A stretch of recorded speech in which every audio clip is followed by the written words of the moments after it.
Hello बच्चों, आज हम पढ़ेंगे शंबुक। और शंबुक में हम पढ़ेंगे कि जो जगदीश गुप्त ने बांटा है इनको अध्यायों में, कह लीजिए तो इनके अध्याय है। पहला ही अध्याय है आपके राजद्वार। तो हम आज पढ़ेंगे राजद्वार में क्या कहते हैं। तो पद है राजद्वार का, आगे ज्योति मंडित दीर्घ उन्नत दिव्य राजद्वार, पीछे शक्तिशाली लोक रक्षक राम का दरबार, ऊपर तोरणों आच्छादनों कलशों ध्वजों की पांति, जितने रूप उतने रंग, जितने रंग उतनी भांति। तो यहाँ प्रस्तुत शंबुक लघु काव्य का अंश है ये जिसका राजद्वार स्वर्ग से लिया गया है। और इस पद्यांश में अयोध्या के राजद्वार का वर्णन है। इस लघु काव्य में राम कथा में आए शंबुक प्रसंग को उद्धृत किया गया है। और आगे कवि जगदीश गुप्त ने कहा है कि प्रारंभ में ही अयोध्या के विशाल राजद्वार का वर्णित करते हुए कहते हैं कि सर्वप्रथम बताया गया है कि अयोध्या का राजद्वार, आगे ज्योतिमंडित, कि अयोध्या के विशाल राजद्वार को वर्णित किया। सर्वप्रथम बताया कि अयोध्या का राजद्वार जो कि हीरे जवाहरातों की ज्योति से प्रकाशित, आगे ज्योतिमंडित दीर्घ उन्नत दिव्य राजद्वार, वह ऊंचा एवं भव्य राजद्वार है। पीछे शक्तिशाली लोक रक्षक राम का दरबार, जिसमें से निकलने वाली किरणें पूरे वातावरण को प्रकाशमान बना रही थीं। उस राजद्वार के पीछे शक्तिशाली, साधन संपन्न लोक रक्षक एवं प्रजा की सुख सुविधाओं को ध्यान रखने वाले महाराज राम का दरबार था। ऊपर तोरणों आच्छादनों कलशों ध्वजों की पांति।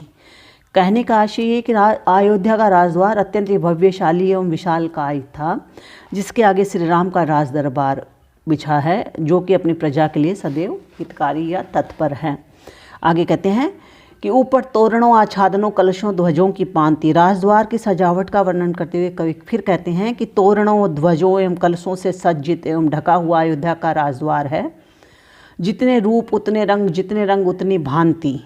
तोरण की सुंदरता उस द्वार की भव्यता को बढ़ा रही थी तथा ध्वजों के भांति भांति के रंग राजद्वार को आकर्षित कर रहे थे।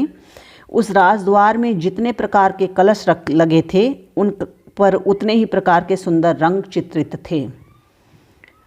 कलशों ध्वजों की भांति, जितने रूप उतने रंग, जितने रंग उतनी भांति। कहने का मतलब ये है कि शोभा ध्वज, कलश एवं तोरणों से और राजद्वार है वो और भी मनोहर हो गया था। और अभिधा शब्द शक्ति का प्रयोग यहाँ पर किया गया है। आगे फिर वो कहते हैं, सहज प्रहरी दंडधारी हर प्रहर, हर दिशा उल्लास की उठती लहर। यह अयोध्या का हृदय प्रत्यक्ष है, कौन इससे अधिक है, समकक्ष है। चीर कर सहनाइयों का नाद, वेदता किसका असीम विषाद। शब्द कर्कश बोलता है कौन, अमृत में विष घोलता है कौन। तो आगे जगदीश गुप्त फिर राजद्वार में ही कहते हैं कि अयोध्या के राजद्वार का वर्णन करते हुए कहते हैं, राजद्वार की शोभा उस पर सज्जित तोरणों ध्वजों और कलशों से और भी भव्य लग रही है। जिस द्वार पर राज्य की रक्षा हेतु सजग प्रहरी नियुक्त हैं, जो समय के हर प्रहर में चुस्ती फुर्ती के साथ पहरा देते हैं। शस्त्रधारी प्रहरियों का कार्य सजगता के साथ संपन्न होता है। इसी कारण अयोध्या की हर दिशा से उल्लास एवं खुशियों की लहर प्रवाहित होती है।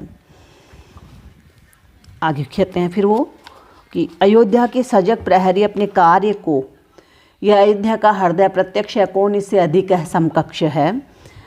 तो अयोध्या के सजग प्रहरी अपने कार्य को अपना कर्तव्य समझकर पूर्ण करते हैं और उनकी सजगता हर तरह से शत्रुओं से प्रजा की रक्षा करती है, जिसके कारण अयोध्या में हर जगह खुशहाल जीवन व्यतीत होता है।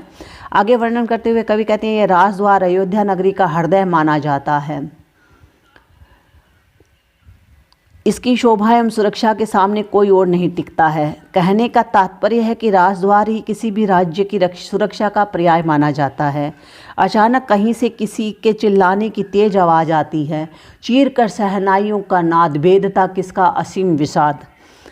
ऐसा प्रतीत होता है कि अयोध्या में जो खुशी की मधुर सहनाइयाँ बज रही थी, उसको भेद कर कर्कश आवाज़ वातावरण को भयानक बना देती है।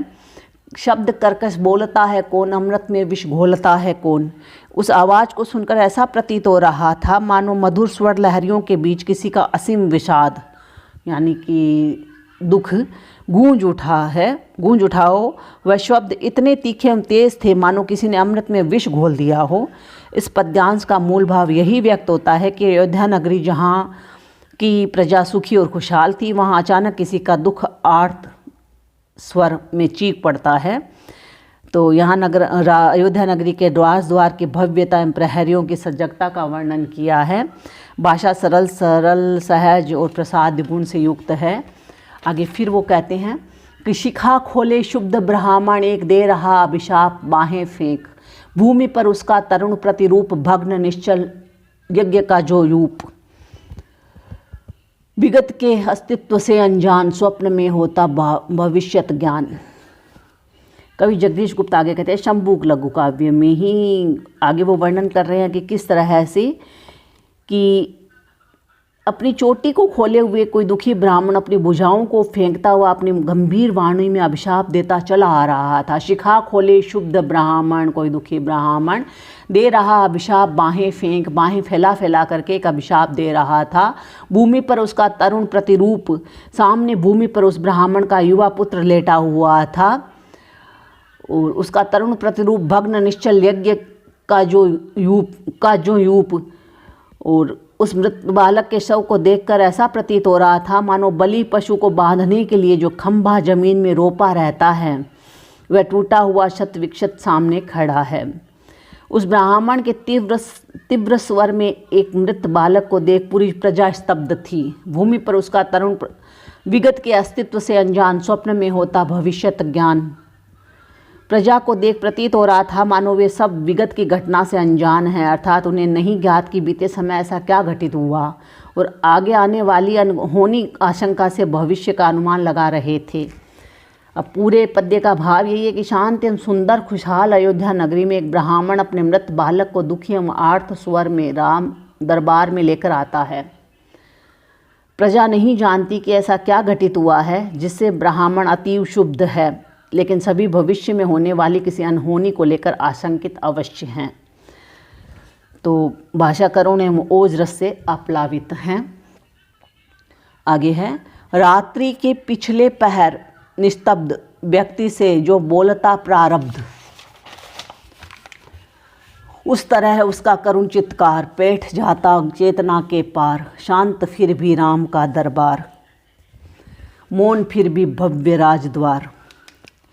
कवि जगदीश गुप्त ने कहा कि कहते हैं कि राम कथा का वर्णन कर एवं राज दरबार में प्रस्तुत घटना का प्रकाश डालते हुए कहते हैं कि ब्राह्मण अपने बालक का शव लेकर दरबार में प्रविष्ट होता है। रात्रि का पिछला प्रहर निस्तब्ध भाव से शांत एवं मौन रहकर गुजरता है। उसी समय व्यक्ति का भाग्य उसे कुछ कहता है। कहने का भाव है कि रात्रि का पिछला प्रहर उसे जैसे जैसे बीतता चला जाता है, भोर की लालिमा अर्थात नए दिन का भाग्य उदित होने को होता है। उसी तरह उस ब्राह्मण की करुण चीख हर व्यक्ति की चेतना को व्यथित कर रही थी। सभी व्यक्ति शांत, दुखी और मौन थे। राम के दरबार में ब्राह्मण का तीव्र आर्त आलाप गूंज रहा था, लेकिन सभा शांत थी एवं भव्य राजद्वार भी मौन एवं शांत खड़ा था। पद्यांश का मूल भाव यह है कि राम के दरबार में दुखी ब्राह्मण का प्रवेश राज दरबार के मौन को व्यथित कर रहा था। वातावरण की निस्तब्धता घटना की भयावहता को और अधिक बढ़ा रही थी। राजद्वार शांत एवं मूक भाव से खड़ा था। पूरी प्रजा के बीच मौन पसरा हुआ था। सभी मन ही मन घटना का सच जानने को व्याकुल थे। बाकी हम कल करेंगे बच्चों। धन्यवाद।